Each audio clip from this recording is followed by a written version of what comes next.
ఒడ్లో sample ఎందుకు పడుతున్నా తెలియాలంటే లాస్ట్ వరకు చూడండి. హలో మామా, ఈ రోజు నేను ఇంకా మా ఫ్రెండ్స్ అయితే చాలా రోజుల తర్వాత అయితే బీచ్ కి అయితే వచ్చాము.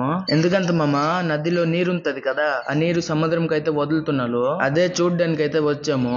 అక్కడున్న లోకల్ పీపుల్ కి అడగగానే తెలిసింది, నిన్న నైటే నీరంతా వదిలేసినారు, అందుకే నీళ్ళంతా ఖాళీ అయిపోయినాయి. చాలా చేపలు అయితే ఒడ్లో సచ్చి పడున్నాయి. అవన్నీ చూస్తూ చూస్తూ నేను ఇంకా మా ఫ్రెండ్స్ అయితే బీచ్ దగ్గరికి అయితే వెళ్ళాము. నీళ్లు ఇలా దాటేసి వెళ్తప్పుడు నేను ఇంకా మా ఫ్రెండ్స్ అయితే అడ్వెంచర్ చేసేటట్టు ఫీల్ అవుతున్నాము.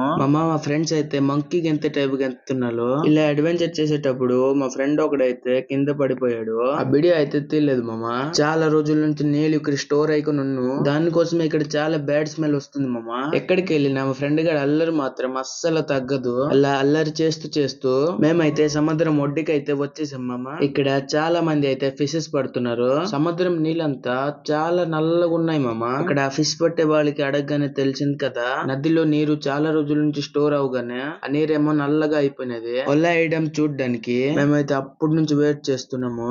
వీడియో అయితే చాలా లాంగ్ అయిపోతుంది. ఎన్ని చేపలు వచ్చాయో మీకైతే నెక్స్ట్ వీడియోలో చూపిస్తాను. పార్ట్ 2 కోసం వెయిట్ చేయండి. దానికోసం ఒక ఫాలో ఇంకా సబ్స్క్రైబ్ కొట్టండి మామా. వీడియో ఎంతవరకు చూసినందుకు థ్యాంక్స్ మామా.